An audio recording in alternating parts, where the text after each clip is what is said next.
Alright folks, today I've got a fun little rifle for you. Beretta CX4 Storm. This one's a 9mm. These rifles have been around a long time, I think since about 2003. They're really amazing rifles. When I ran an indoor shooting range for a few months, when I was in between geology jobs, they had one of these on the range. It had been there for years. The person that's been there the longest thought maybe it had at least 80,000 rounds through it. They had replaced a few parts here and there, but the rifle itself had gone through about 80,000 rounds, and it was still going strong, no issues. It was the most reliable carbine we had on the indoor range. We only ran pistol caliber carbines, by the way, on the indoor range. So it really kind of earned my respect there. I always liked them before anyway. They're really, for someone who kind of understands firearms, they're a really neat gun. A lot of people won't like the appearance of them, but they're very, very functional. They're highly functional firearms. They're very ergonomic. You can have ejection to the right or to the left. You can have the charging handle on the right or the left. You can have the safety. You can switch everything around, even the magazine release. So even fully ambidextrous firearms a lot of the time won't have an ambidextrous magazine release. So these rifles are absolutely fantastic. Dead nuts reliable. I've never seen one have a malfunction, and I've seen them. I wouldn't even know how many rounds I've seen go through CX4 Storms between my personal ones I've had and the one on the range that I mentioned earlier. They're basically just insanely reliable. One thing I do like about these guns, they come with iron sights, so they can actually flip up. I have them flipped down right now because I have a Bushnell Lil P prism sight on here, but you can flip them down out of the way for when you're using optics like this, but they also flip back up, and it's really nice to have irons. It keeps the rifle nice and light and handy for when you just want to use those iron sights, and they're good for backup as well. Obviously it has a Picatinny rail that goes along the whole length. When you buy one new, they'll come with butt pad spacers so you can adjust length of pull, and they also come with I think it's one rail segment for the side, but you can put it on either side of the rifle right here. And then there's also sling swivel stud here, but it's actually a button, and if you push it in, I don't think I can get it out right now, but there's a little section of Picatinny rail in there.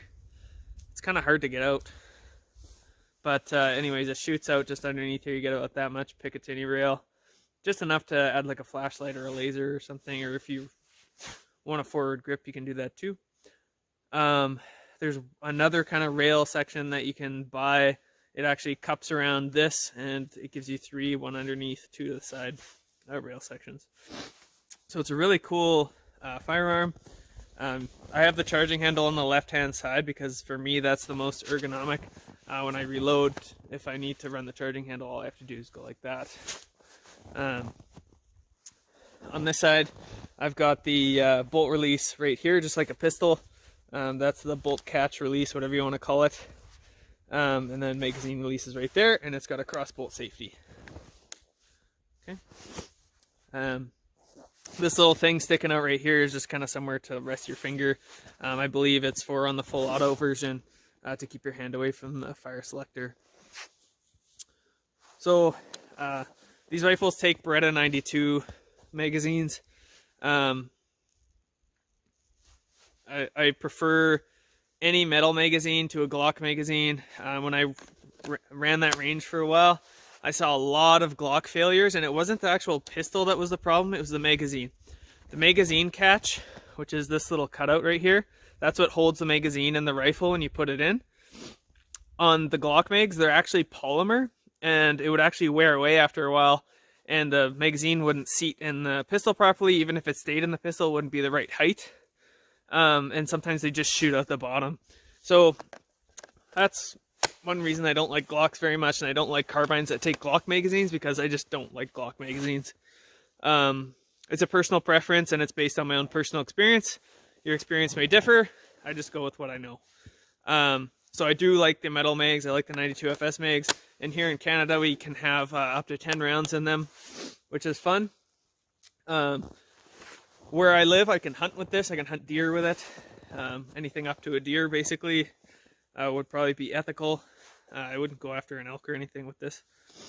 But it's a great, great rifle. And this Bushnell Little P Prism sight pairs perfectly with it. It's great. You'll notice it's got a bit of a Pinocchio barrel. If you're watching from anywhere but Canada, you'll be like, what the heck is that? In Canada, we have to have longer barrels to make them non-restricted or basically legal to take into the woods like where I am now.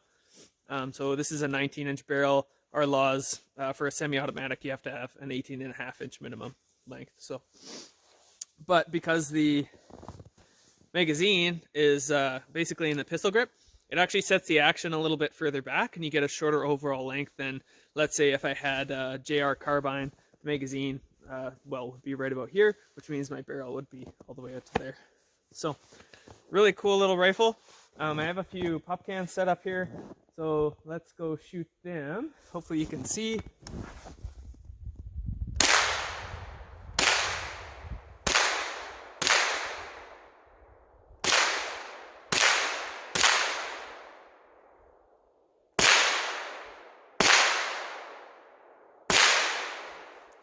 We're empty.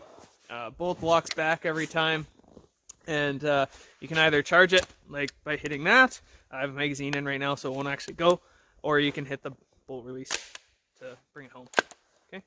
Reloads are pretty easy. I find reaching that mag release can be a little bit difficult, so I tend to actuate it with my middle finger because it wraps far enough around the magazine well.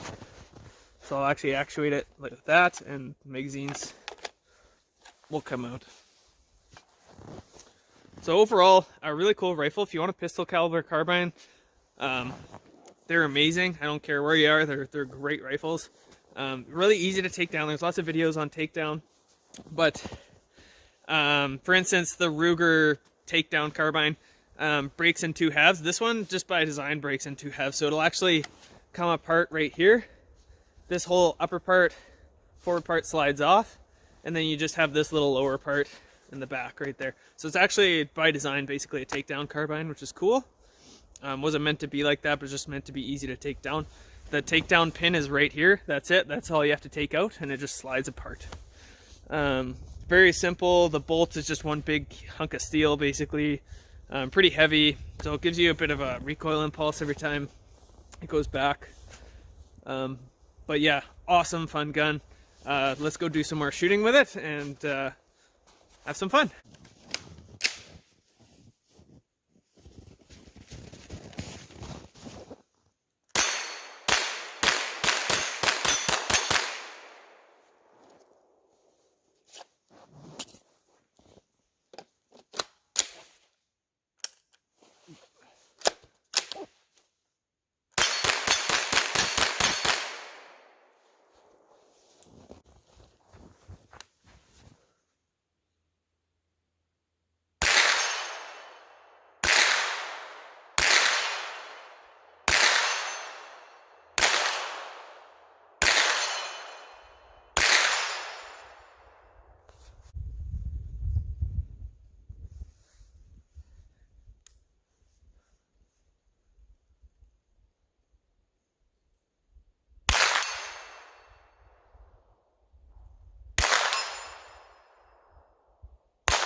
What a beautiful truck that is.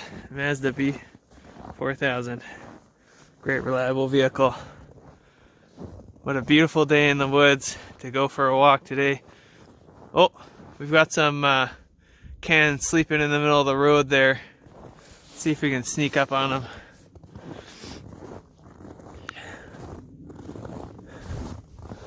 It is mating season, so they tend to sleep in pairs. Got him. Alright, we're gonna be drinking good tonight, boys and girls. Oh, there's a sneaky one right there.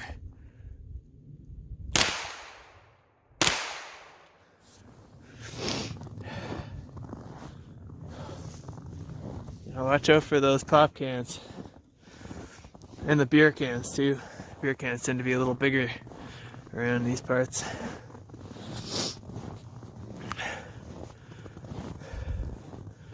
Oh, there's one right there. Let's get him.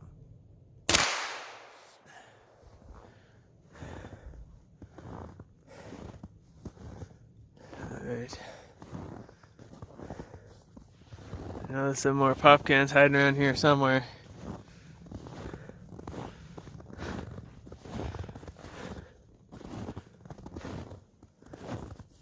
There's a beer can right there. Get him. See, I told you those beer cans tend to be a little bigger this time of year. We're running low on ammo. I'm gonna have to do a tactical reload soon. Oh, more pop cans.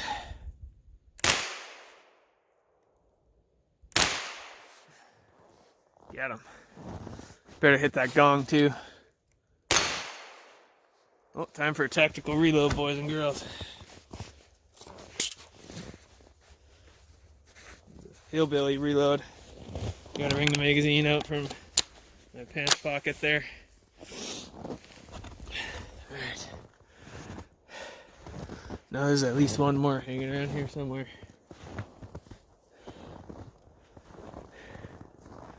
Let's hit that gong again.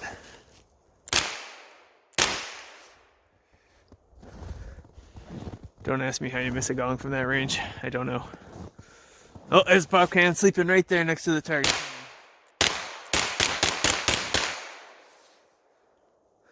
I think we successfully killed all the pop cans in the area. It's going to be good drinking tonight, boys and girls.